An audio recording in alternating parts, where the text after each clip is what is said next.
You can start.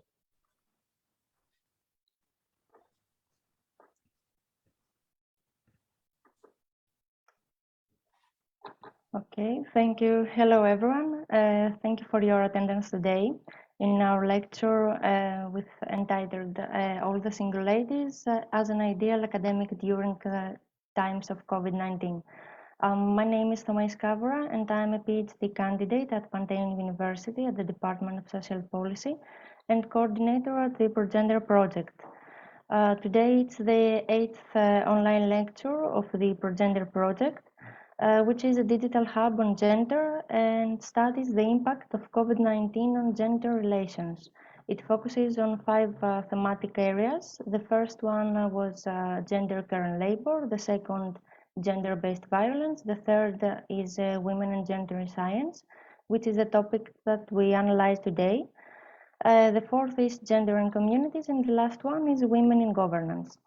In the Progender Project, the Center for Gender Studies of Pantheon University cooperates with other 2 partners.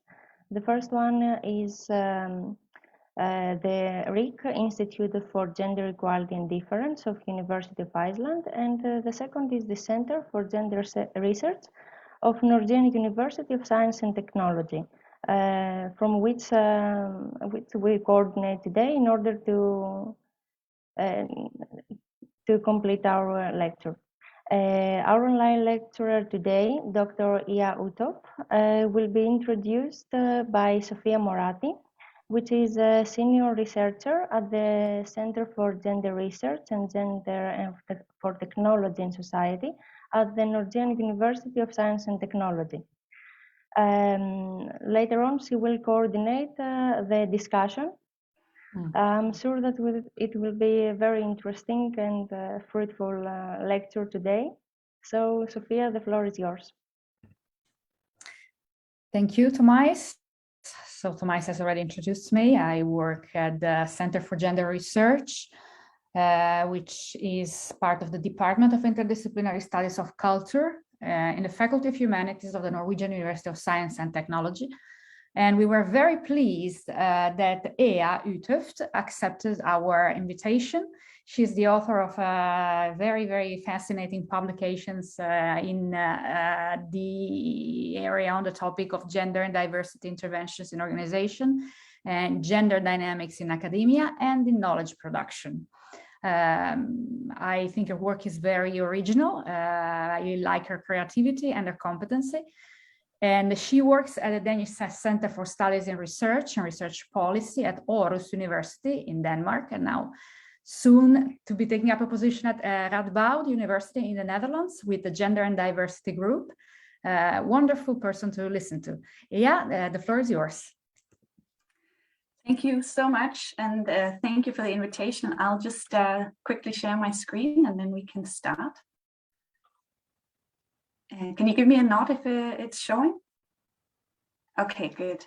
Yeah, thank you so much to the Progender Project and team for this invitation. I've been looking forward to giving this lecture. It was fun to revisit this paper that I wrote 2 years ago now. So in May 2020, I published this short autoethnographic piece in the Feminist Frontiers section of the journal called Gender Work and Organizations.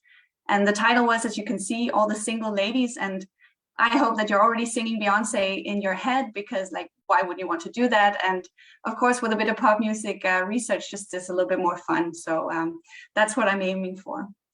And yeah, like it was said, I'm a postdoc from Aarhus University, and I generally look into issues of gender equality and dimensions in academia, at universities, and in knowledge production. And you're more than welcome to write to me or to tweet at me. I'd love to read your comments and thoughts after the presentation. Just a word of info, if I'm navigating 2 screens here, so if I look a bit, if it looks weird that I'm looking up and down sometimes, that's the explanation for that. Okay.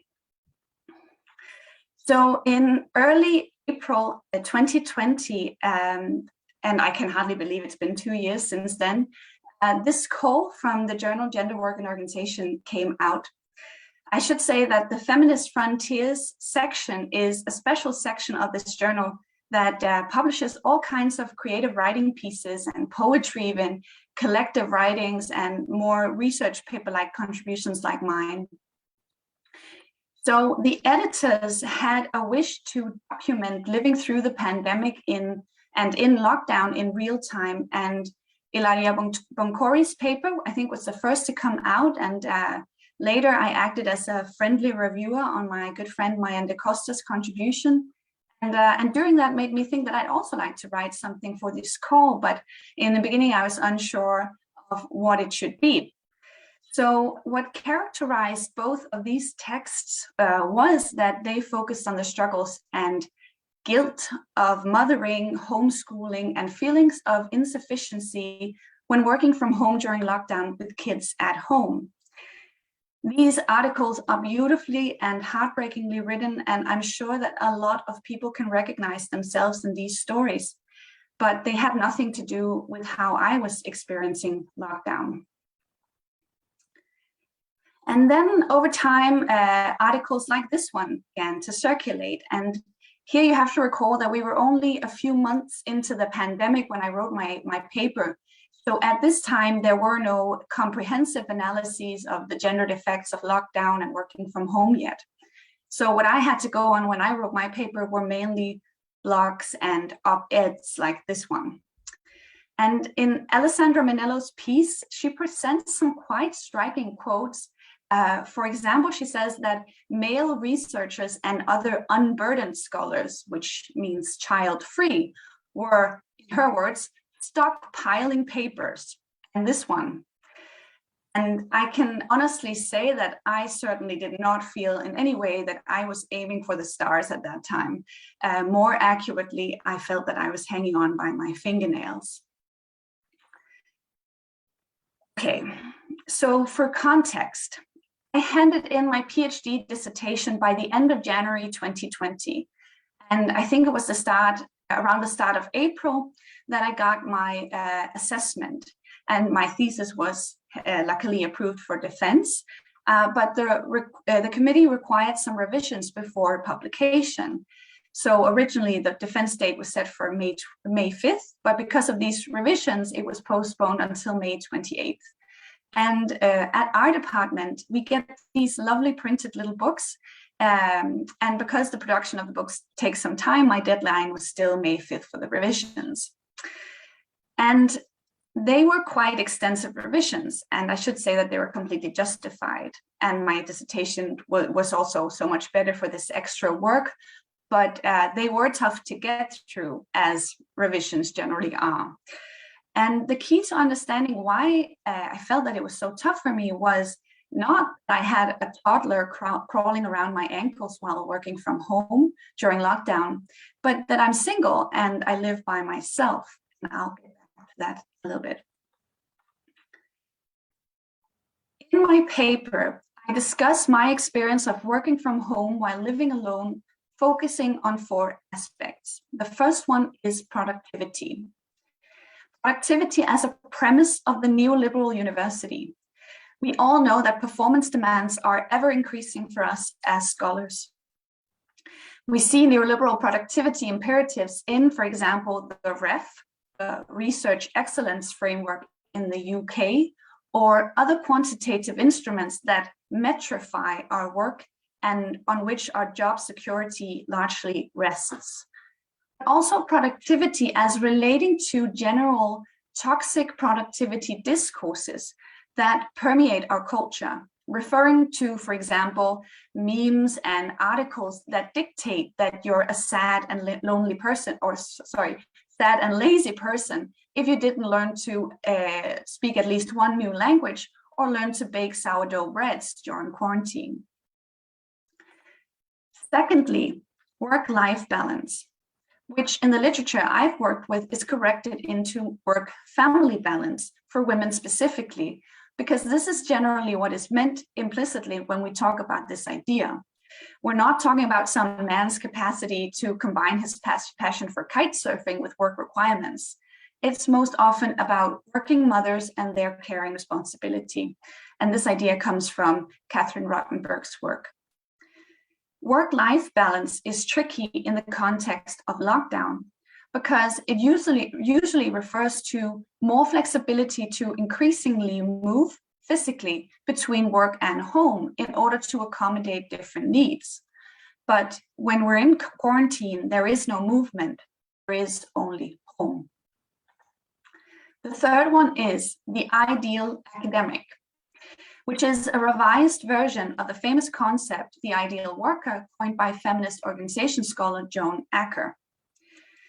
This concept makes evident that the ideal academic is constructed in masculine terms, and this idea most fundamentally stresses a complete dedication to work with no other demands on your time than to commit exclusively to research. As many women and some men have caring responsibilities, they cannot always live up to this ideal. And the time that they can dedicate to research is perceived as less than optimal, which is then read as a lack of commitment and interest in the job, which in turn can negatively affect their career prospects.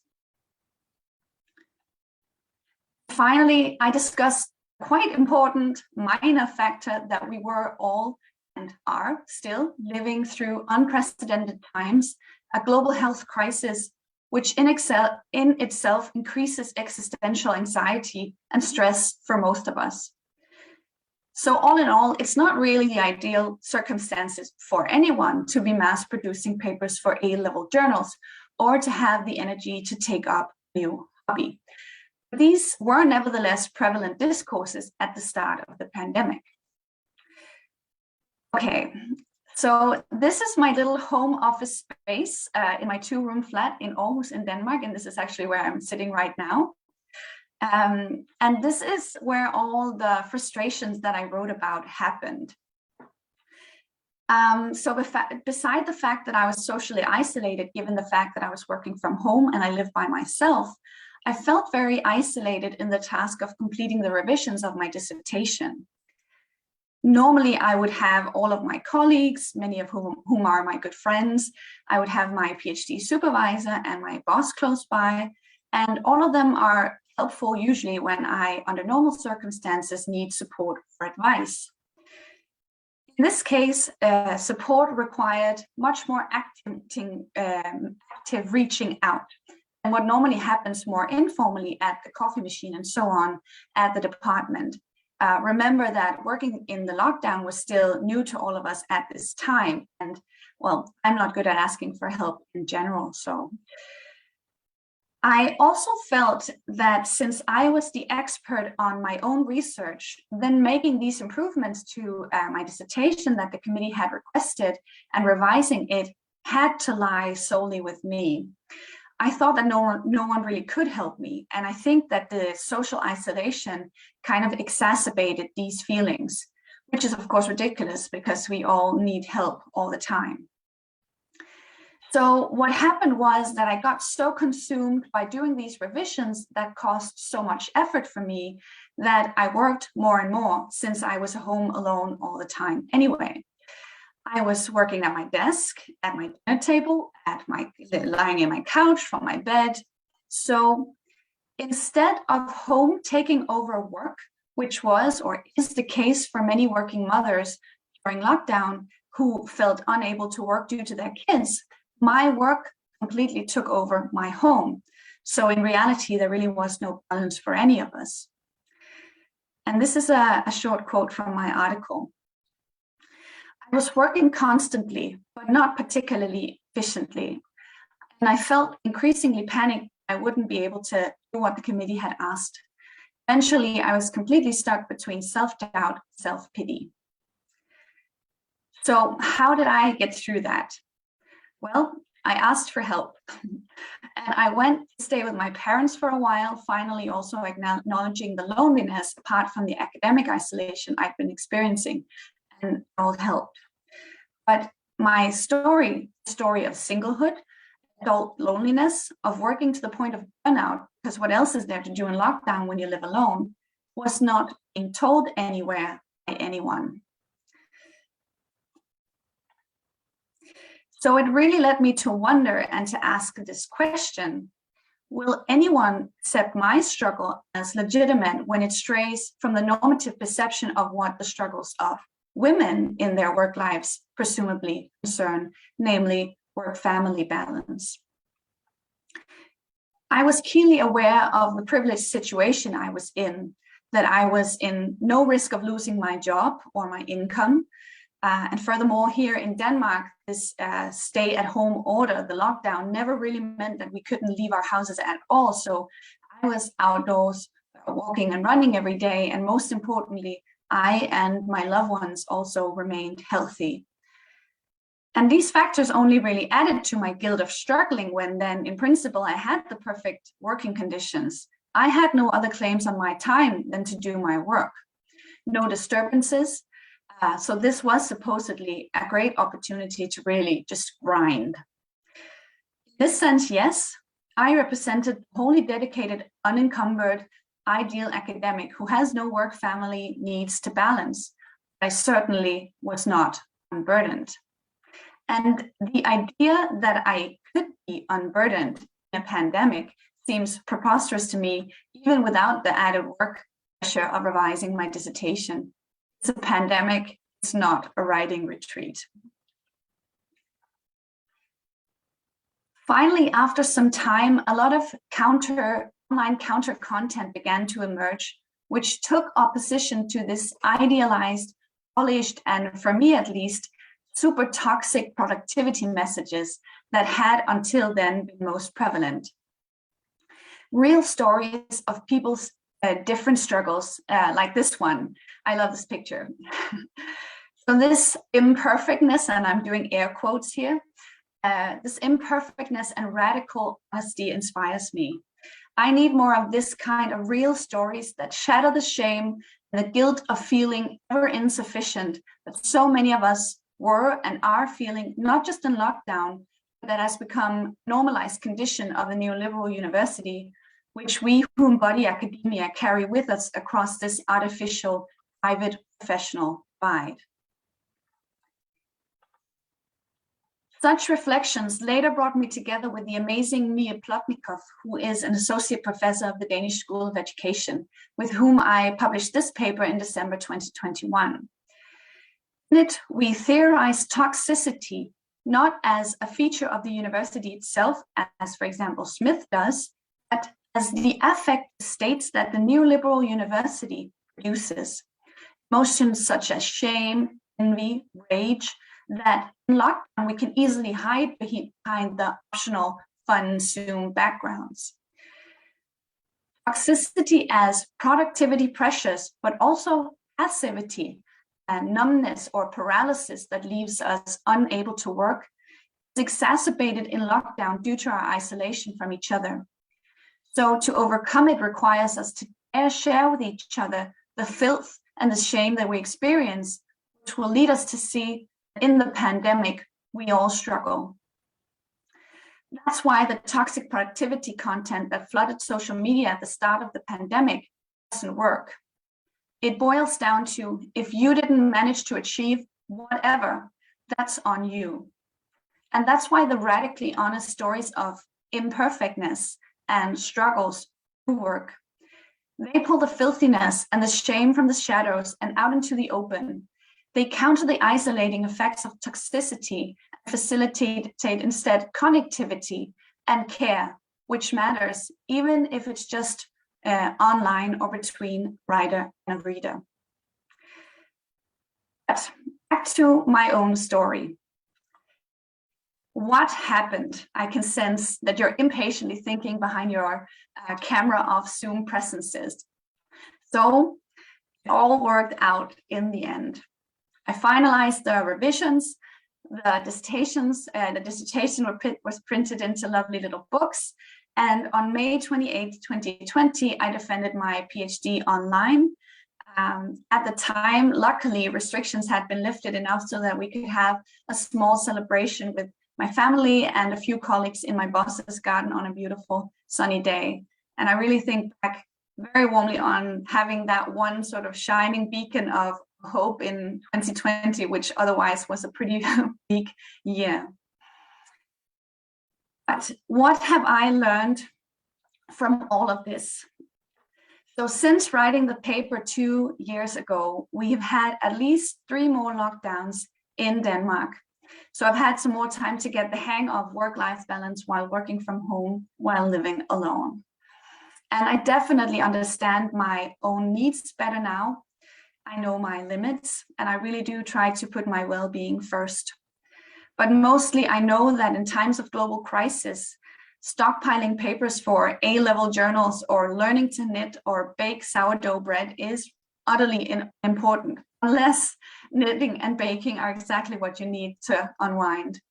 Because mental health really is everything, and getting through is really all that matters, and I did. All the Single Ladies has been the first of my publications to achieve some success, and of course I'm very happy with the citations it's gotten, but another thing really matters so much more to me than that, which is the messages that I've received from readers from all over the world who have felt seen in my text when single people's pandemic stories weren't being told anywhere. That representation matters has become a bit of a truism, but it really does.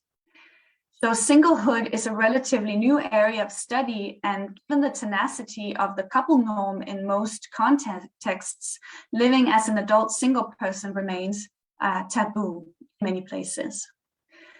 Moreover, in much research, women as a category is often conflated with mothers, typically mothers in heterosexual relationships, which is problematic. This is not a groundbreaking statement. Queer feminists have been saying this for decades, because obviously motherhood and normative coupledom, heteronormative coupledom, do not represent the lived realities of all women. So for these reasons, it cannot be overstated what it means for some of us to read our life situation being taken seriously in scholarship, treated as worthy of in-depth theoretical reflection without any snide remarks about spinsters or cat ladies. I think that's why my paper has been so well received.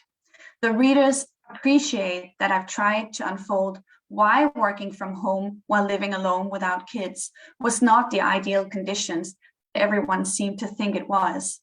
And I argued that single people's concerns and struggles in the pandemic were valid and worthy of attention too. But mostly I'm just happy that people found some consolation in the paper while enduring trying times, as we all were. Thank you.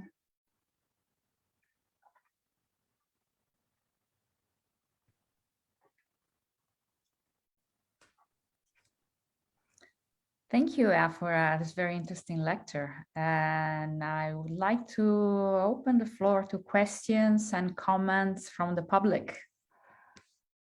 Personally, I can say that I really like your question. Will you accept my struggle as legitimate when it strays from the normative perception of what the struggles of women in their work lives concern? That's a very, very good question. Thank you. Yes. Yes, I see that Tomás has already written that, but as a lot of our public is Greek, feel free to write questions in Greek in the chat, and then Tomás will translate them for our speaker. Maybe while we wait for a question, I can offer a little reflection that I've been sort of pondering after I prepared this presentation, because I think what I'm faced with often when I talk about people about autoethnographic research and methods in general, people are wondering how I dare write so privately and personally about my experiences, and I think that's a really interesting perspective. I think that I really found out what the autoethnographic method means when I, after having published my paper, was invited to give a statement about my story to researchers, like a professional researchers journal and magazine, basically in Denmark. So a journalistic kind of report about this paper. And we talked about what I'd written, and he sort of condensed that story into a story that only had the experiences of struggle. So I really realized how the theorization and the use of the literatures to engage with the experience, really kind of function as a shield in that respect. So that's also what enables us to learn something from the personal experiences of the autoethnographic method. But once the theory and the analysis was kind of removed and it left this story of struggle, it just really, I felt completely exposed, and I was very, very close to just canceling this coverage, the article that he had written altogether. So he had also, I think, sprinkled a little extra kind of journalistic flourish over it, and he kind of had to tone that down a little bit before I accepted the final version, and it was published. But I think that's a really interesting sort of dynamic of doing this kind of work. And I think that's also what we write in the toxicity paper, that I think we have a tendency to think that, well, I'm the only one who's feeling like this, and that's really what makes this sharing so super important, especially in the pandemic, when we're also socially and professionally isolated. Good points. Interesting experience. Any question from the public?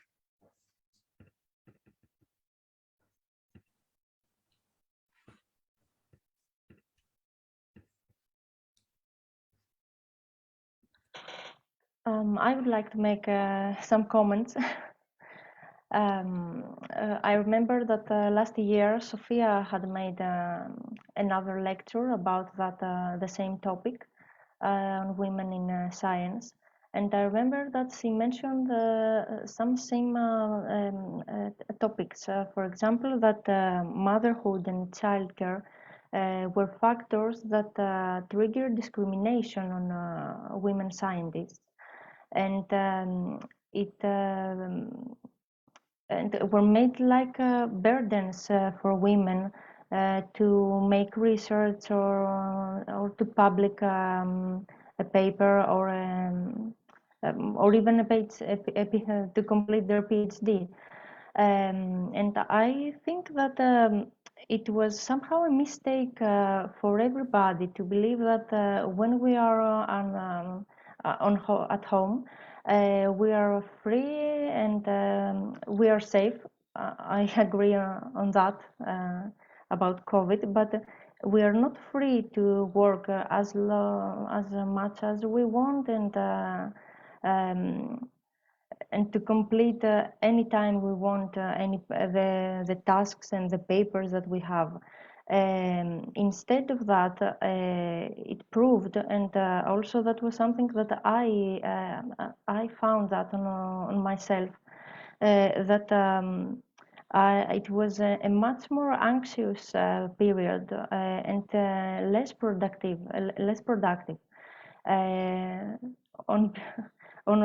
As you mentioned, Ea, I felt guilt and shame that I couldn't have the time to complete every task that I wanted, to participate in every workshop, seminar, or anything that was released on the internet on that time.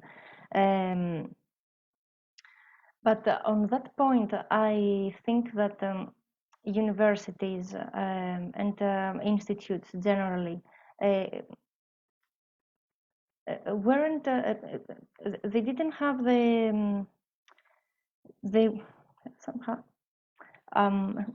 sorry, I'm trying to find the correct word. They didn't have the empathy somehow to understand how difficult was that period.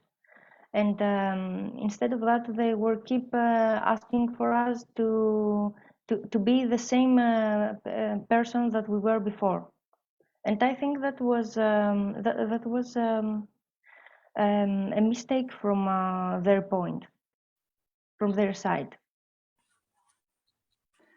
Absolutely, and I think what your reflections just kind of made me think about is some of the points that we make in the toxicity paper, because like we say in quotation mark, it's the new normal, right, of academic work and academic life in the pandemic, and how it's presumed that we could somehow just carry on regardless of global crisis and existential anxiety and sort of the omnipresence of illness and so on, and how they would say that we just transition or transfer our teaching, for example, online, as if that's just as if that's an easy thing or a simple thing to do.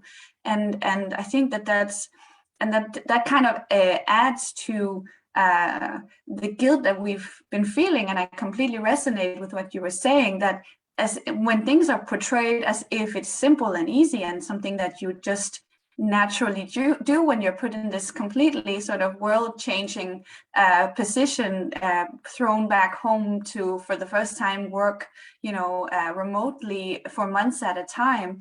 And when we don't feel that we can just easily do that as they sort of present it as easy, then we just feel insufficient, and as if we turn it towards ourselves, that it must be something about me, and that's why the connectivity and the care amongst colleagues, but also of course families and so on, are really just essential in such times, in such situations.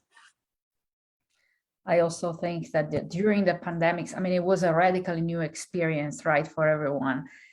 And the focus was very much on physical health. Yeah. And then finding a vaccine, finding a cure, getting organized as a society to arrange that, and on the economy surviving under radically new conditions. And I think mental health was never in focus, and a shock was such that it took a long time to figure out that mental health is one of the biggest, if not the biggest, health threat under a situation like a global pandemics. So that was also because you can't see it, you can't touch it in the same way that you can see a full intensive care unit. And then the reports started of mental health of doctors and healthcare workers in general, especially nurses. But I didn't see it. And then COVID survivors, people who had been in intensive care, but I didn't see personally, maybe I'm not a good reader of news, but I didn't see much beyond that. I didn't see until very late in the pandemic a serious discussion of the mental health of knowledge workers, for example, and more on kind of work-life balance discourse being reproduced and recontextualized. But yeah, I was really. Yeah, I completely agree with what you're saying. For in the Danish context, at least, I think that there was quickly quite a big focus on young people, like the older classes in the public school, so or grade 8, 7, 8, 9, and so on, high school students, and also the early sort of new bachelor students and so on. So that was where there was a big focus, that they were sort of robbed of their youth and all of the like how important to young people the social interactions that they have in school and youth clubs and so on are. But I was really struck by how, for instance, media discussions and coverage of the issue of loneliness was so blindsided that it really came out as if only young people and elderly in care homes, for example, could be lonely in lockdown, because by implication they were saying that anyone between like late 20s until sometime somewhere in your 70s, you would not normally just be in a couple with kids, being in a family with a partner and kids. So it was just, and this just does not reflect reality. I mean, one of the greatest sort of family segments or sort of living ways of living in Denmark segments is people who live by themselves. So it just goes to show how these cultural images of how a life path just pans out is just so ingrained in us that was the only thing that they could imagine. So loneliness in anywhere, you know, any 30, 40, 50, some things was just not it was a non-issue. And I think that that's just that's very telling. Yes. Any question from the audience? Actually, we have a question. It was sent in my chat. Do you have any insight into whether there is difference in academic productivity between single male and single female academics, according to your paper? My paper is, of course, autoethnographic, so no, I can't say anything based on my own research, but I have been involved in a paper that was based on more quantitative material, which was based on Copenhagen University in Denmark. And we did see that there was a slight difference in terms of like self-reported productivity in scholars who were scholars without kids, men and women. So what we could see was that women generally reported a little bit lower productivity compared with men without kids. But then, of course, it really came out that the issue of having children while in lockdown really was the decisive factor there. So I really want to stress that it's not to sort of diminish the struggles that people with children and families have had in this time. And just to stress again that my purpose was really just to tell a story I felt was not being told. But I also want to maybe highlight that this idea, and I think that's probably also part of my project, really is to question this focus on productivity. Why is that, like, publication outputs or grants or so on, why is that the scale that we measure our success of surviving a pandemic and working remotely? And Maria Domar Pereira from Portugal, I think she is, has also really written brilliantly about this, that why is that our only focus of sort of how well we survived as academics and got through this.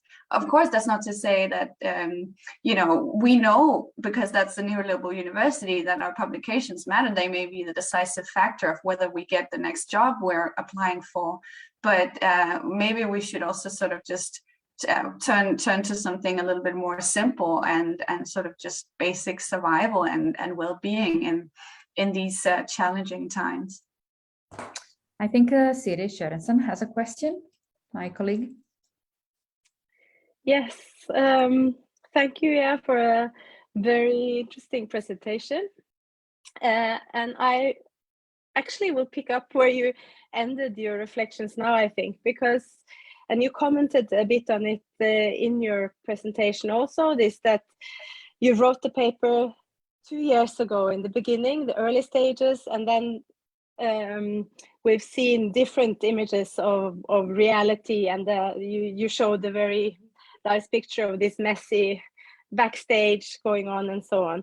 But I was wondering if you would be willing to share your thoughts about whether this sense of a moment of change, because that has also been a strand of discussion during the pandemic, especially towards the end, or the last year maybe, or in the middle of the lockdown periods, that this is also a window of opportunity to make changes.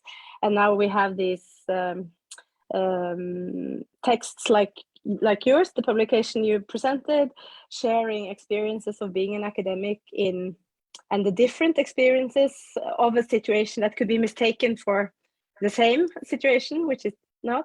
So do you think that we can, or what do you think we should do or could do as academics to not just slip into old habits, or to sort of keep growing these, what I recognize as seeds of solidarity across communities and so on? Mm-hmm. I'd just like to hear your thoughts about that. Thank you. I think it's been interesting following sort of now in Denmark. It seems that things are calming down a lot, of course, due to the Ukrainian crisis at the moment. And it's not, COVID-19 is barely mentioned in the media by now. So it's really, it does feel that we're on the other side of it, but we can't really know for sure, can we? But it's been interesting to follow, for instance, like people I know who work in different workplaces, and how their workplaces have sort of found a way back, and in which way they sort of reintegrate into the physical collegial environment. And I think in my workplace, it's been very gradual, and I think that it seems to me that there is a little bit more scope now for much more working from home than before. But still, our boss tries to sort of very non sort of let's say paternalistically to encourage us at least for people to come into the office at least a few times a week. But I do think that people sort of have found, and that goes for myself as well. I don't think since Christmas I've had a full week in the office yet. It really has changed how I prioritize my work week, and now it seems that that's kind of working from home once in a while has become part of also ensuring my well-being, which is really interesting, I think. But then I find that like it's easy to sort of fall into the trap of talking about the lockdown as just all bad, or all like the pandemic just all bad. But I really have found that I've established some new networks and new collaborations that have happened only exclusively online. And this has been all happening in feminist organization and management scholar networks that I was part of before. And then I think, having published my first paper in Gender Work and Organization, they were aware of my name, and then started reaching out to me. And then that kind of opened doors to just having little writing sessions or co-writing with other people. And those sort of like network meetings or work meetings with these fantastic feminist scholars really became a little window of sort of collective care, I would say, while we were in lockdown, even in the beginning, in 2020, when we're still in lockdown. And I found that source of sort of unity, even when we had never met each other, was just really fascinating, and just a source of great joy. And I find that, and I think that kind of I finally find that this is sort of continually, affirmed for me, that there is something about this interacting over Zoom that kind of just breaks down barriers. I don't know, it feels that people are just more direct or more open. So it's like going from zero, not knowing, each other at all, to just sharing your most personal feelings and experiences. And I think that's amazing. And I think we would need much more time if we're in person to sort of build up a close enough relationship to have those kinds of completely heart-to-heart open dialogues and collaborations. So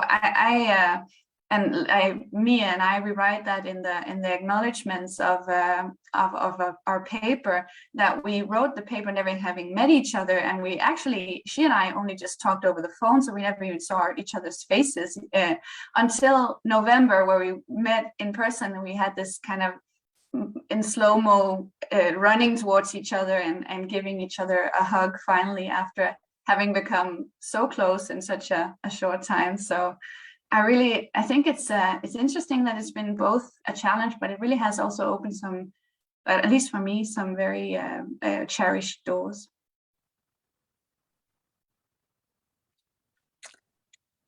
Yes, resisting toxicity through care. Exactly. Good title. Yes.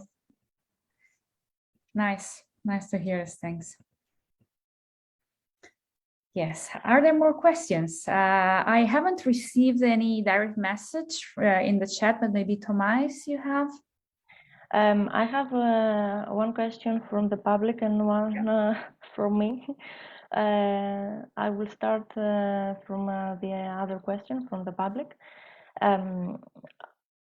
were there any measures of support from the university or the state to support psychologically or financially the academics? And on that, I would like to include in the academic also the PhD students. So most importantly, I should say that in Denmark, a PhD student is an paid employee.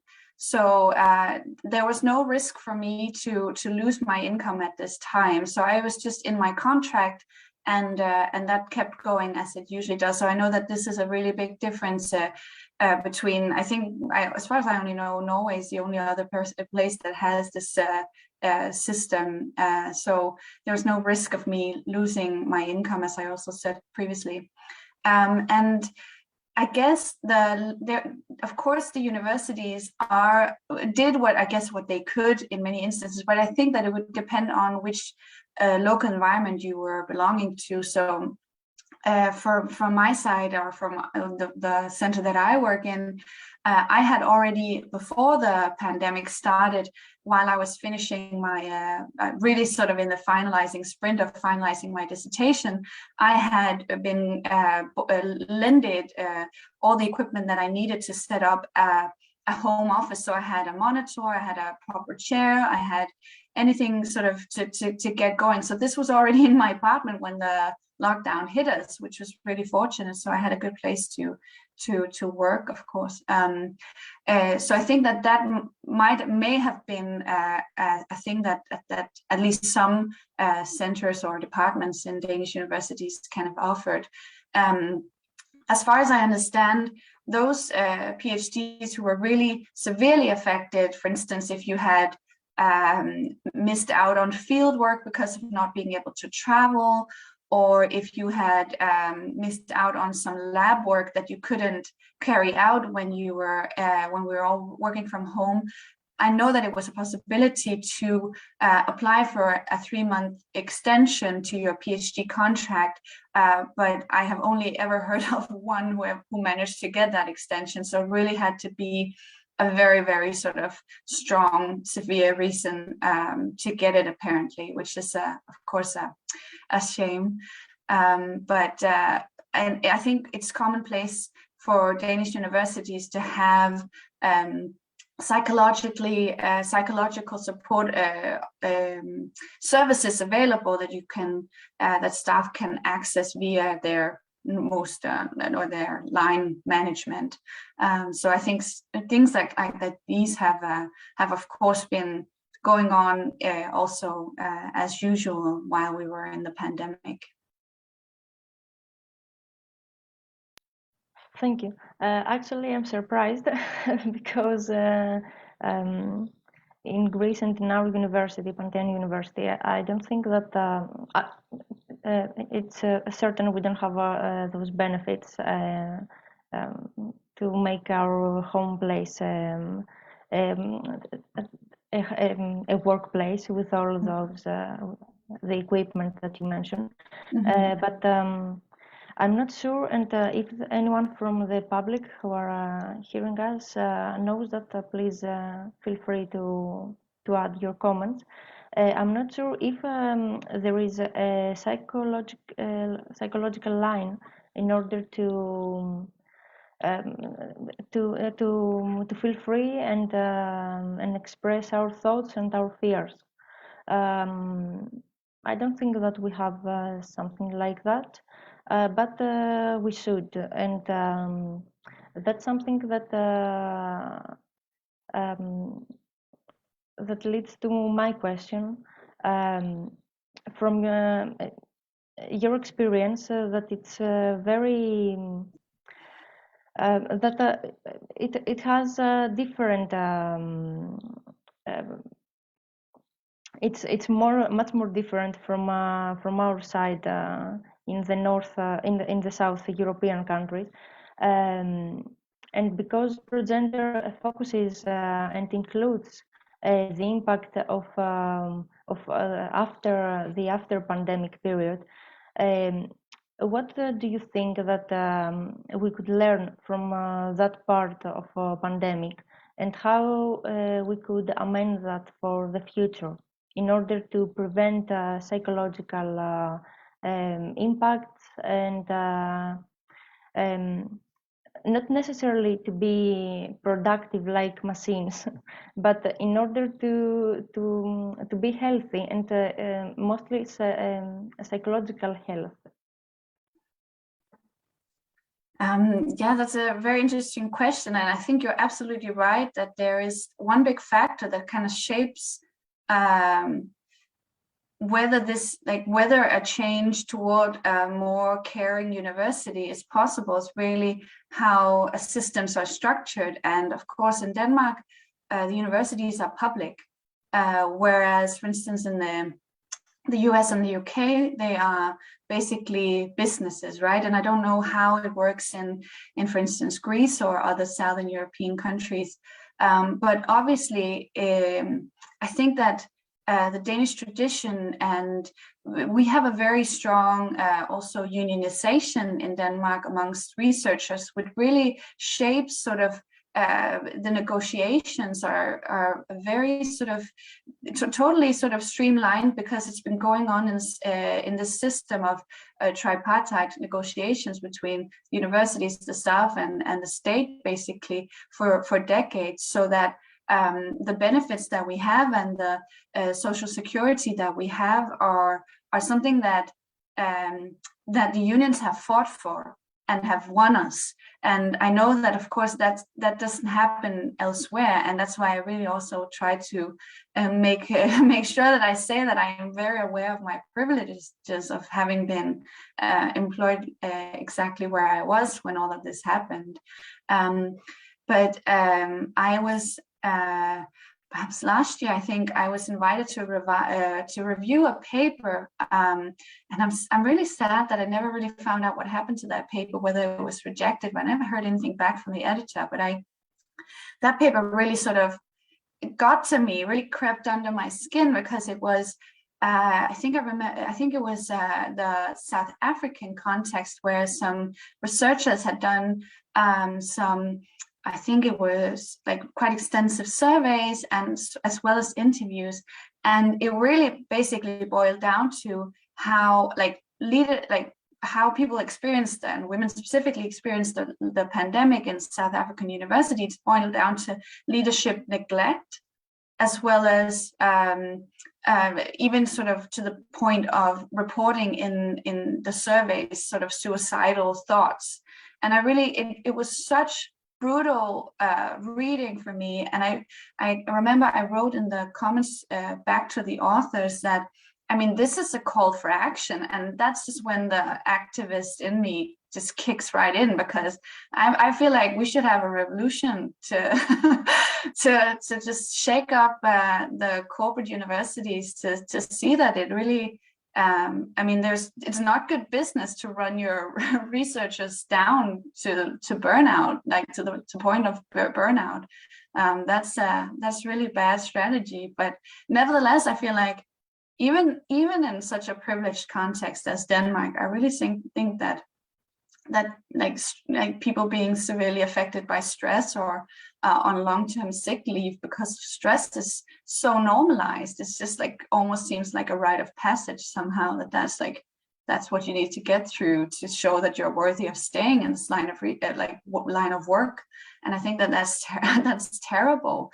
And like for me, like personally, like as I said before, I really need the feminist spaces. They are the counterpoint to all of that toxicity, because that's where there's just room to be vulnerable and be open and be caring, even while we sort of still know and support each other in the need to keep being productive, because that's, if we want to stay in this line of work, and surprisingly a lot of people do,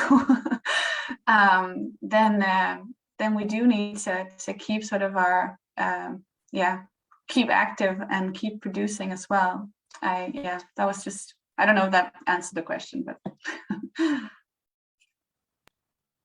yes, of course. It wasn't something that could be answered only by you. I understand that it's not so easy to find solutions particularly a pandemic, but even any problem that could emerge. It's complicated, the answer. It consists structural changes from the Ministry of Education to its university particularly. In Greece, all the universities are free.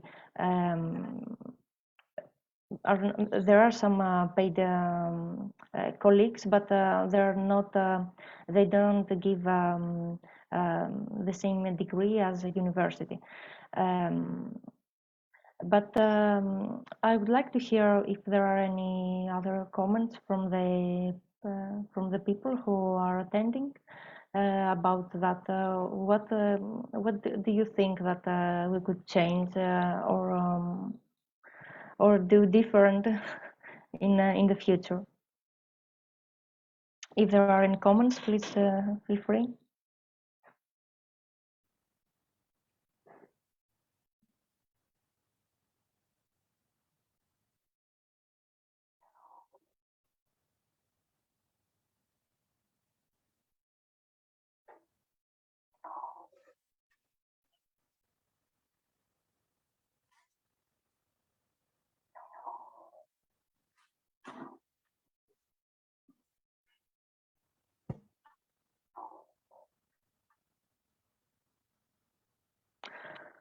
Okay, Sophia or Siri, do you have anything else to add?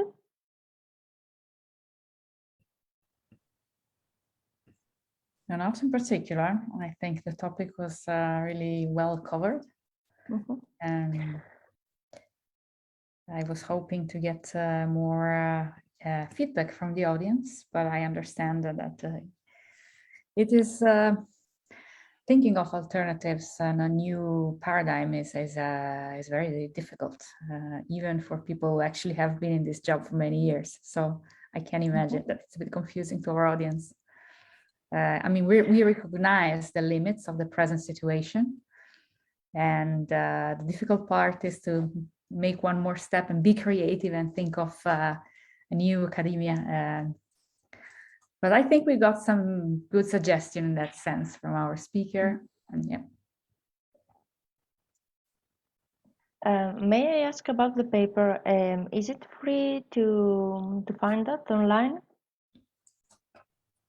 I am actually not certain. I guess it depends on your institution's deals with the publisher, I suppose, sadly. Okay, thank you. Is it in English? Yes, it's in English. Okay, thank you. Maybe you can send the whole title, and we can share it in the chat, and so anyone could look if it can be downloaded. Yes. Can you open this?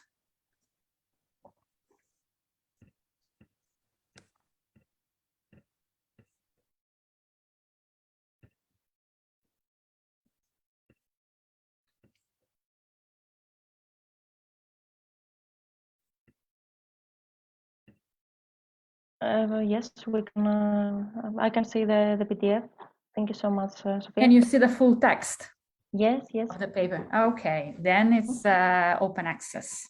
Good. It's from a you so Danish much. university repository, so it's not directly from the website of the journal, but everybody can have access to it, regardless of whether you're affiliated with an academic institution or not. Great. Okay, very useful. Thank you. Very useful.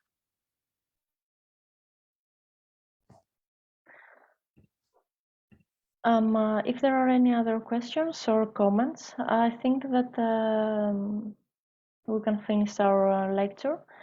It was very interesting, and I think that everybody that participated will read the whole paper.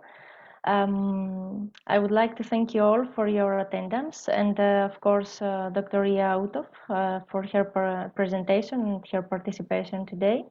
I would like to mention that our next online discussion panel, it will be in Greek, and it will be completed in 28th of April. We will let you know via an email and from our social media. May I add that there is also another event next week in Greek also that the center organizes, and we will let you know about the details. If you're interested with our social media also, Facebook and Instagram accounts. Yes. Thank you all for your attendance. Thank you very much, Ia and Sophia and Siri, of course.